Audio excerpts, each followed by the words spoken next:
এবছরের অক্ষয় তৃতীয়ায় খুব শোনা যাচ্ছিল যে কোনো মাটির জিনিস কেনা খুব শুভ নাকি। তা আমার মাথায় একটা আইডিয়া এলো যে কেন না আমি একটা ঘটি কিনে নিয়ে যাই পয়সা জমানোর জন্য। হ্যাঁ, দুটো কাজই হবে, অক্ষয় তৃতীয়া উপলক্ষে একটা মাটির পাত্র কেনাও হবে, আর শুভ দিনে একটা শুভ জিনিসের উদ্বোধনী হবে। সঞ্চয়ের থেকে ভালো জিনিস কী আর হতে পারে বলো, সে অর্থই হোক আর জ্ঞানই হোক। যাই হোক, বাড়িতে আনার পরে এটাকে দেখে আমার একটুখানি মনটা খারাপ লাগছিলো, একদমই যেন সাদামাটা লাগছে। তো সেটাকে নিয়েই একটু কারুকার্য করতে বসেছি আজকে। তো প্রথমেই আমি এটাকে একটু, আমার কাছে মেটাল রং ছিল, সেটা লাল রংটা দিয়ে রং করে দিয়েছি।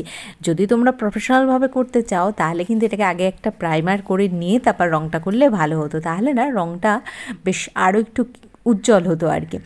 যাই হোক, আমি তো একবারই করে নিয়েছিলাম। তারপর অ্যাক্রিলিক কালারগুলো তো আমার ঘরে সবসময় থাকে। আসলে ব্যাপারটা কি জানো তো, রং তুলি দিয়ে কাজ করতে আমার খুব ভালো লাগে, মানে আমি এই কাজটা করতে আনন্দ পাই। শুরুতেই বলি, এটা নিয়ে তোমরা কেউ জাজ করতে এসো না, কারণ আমি কখনো ড্রয়িং শিখিনি। আর এই আঁকার ব্যাপারটা, এটা সম্পূর্ণই আমার মনের খুশির কারণে হয়। মানে যখন আমার মনে ইচ্ছে করে এখন তখনই আমি রং তুলি ধরি, নচেত কিন্তু আমি কখনোই রং তুলি নিয়ে বসি না। মানে এটা আমার মুডের উপর ডিপেন্ড করে আর কি। খুব মন হচ্ছিলো ওটাকে সাজাতে, সেই জন্যই রং তুলিগুলো নিয়ে বসে পড়েছিলাম। তাই জন্য শুরুতেই বললাম, তোমরা কেউ এইটা নিয়ে জাজ করতে এসো না। আসলে আমার মন যেরকম চায় সেরকমভাবেই আমি রং তুলি দিয়ে কাজ শুরু করে দিই।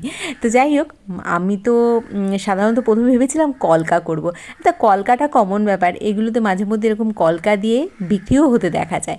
তো আমি ভাবলাম কেন না সেই পটচিত্র হয় না, সেরকম টাইপের কিছু করি।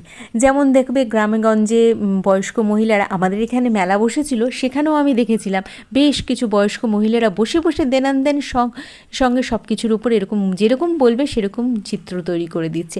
এত মানে সহজ সরলভাবে আঁকছে, না নাক চোখ ঠিক আছে, না হাত পায়ের গঠন ঠিক আছে, তবুও দেখতে যেন চোখ জুড়িয়ে যাচ্ছে, এত সুন্দর তাদের হাতের কাজ। সেই রকমই পটচিত্রগুলোতে অত পারফেকশন না থাকলেও কিন্তু জিনিসগুলো দেখতে খুবই ভালো লাগে। তো আমি সেই টাইপেরই আঁকার চেষ্টা করেছি, কারণ জানি আমার তুলির টান অত নিখুঁত হবে না। তো যাই হোক, ওদিকে একটা লক্ষ্মীর মোটিভ তৈরি করার চেষ্টা করেছি আর কি।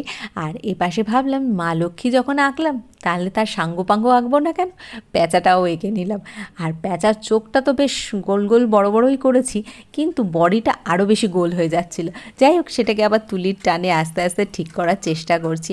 আর দেখবে কাগজ পেনে আঁকা আর অন্য কোনো জিনিসের উপরে আঁকা না একটু ডিফারেন্স তো হয়, মানে জায়গাটা সেইভাবে পাওয়া যায় না বলে, মানে আমরা তো আর সেরকম বড় মাপের আর্টিস্ট নই। তো যাই হোক, আমাদের ক্ষেত্রে একটু প্রবলেমই হয়। তো যাই হোক, কোনো রকমের প্যাঁচাটাকে তো এঁকে ফেলেছি। তারপর আর যেসব কালার ছিল সেগুলোকে মিলিয়ে মিশিয়ে তাকে একটুখানি রংচঙে করে দেওয়ার চেষ্টা করছি। সাধারণত লক্ষ্মী প্যাঁচা সাদাই হয়, আর আমার বাড়িতে একবার লক্ষ্মী প্যাঁচা বসেছিল, তার মানে পুরো সাদা, কিন্তু তার গলার নিচটা না একটু ব্রাউন ছিল। সেটা মাথায় আসাতেই আমি তার গায়েও আবার একটু ব্রাউন করে দিলাম। তারপরে একটা হাঁস এঁকেছিলাম, মানে যে জায়গাগুলো ফাঁকা আছে সেগুলোকে আমি আমার মনের মতো করে সাজিয়ে নিয়েছি। আর এখানে দেখো গাছটা এঁকেছি, এখনও না ভালো করে শুকায়নি।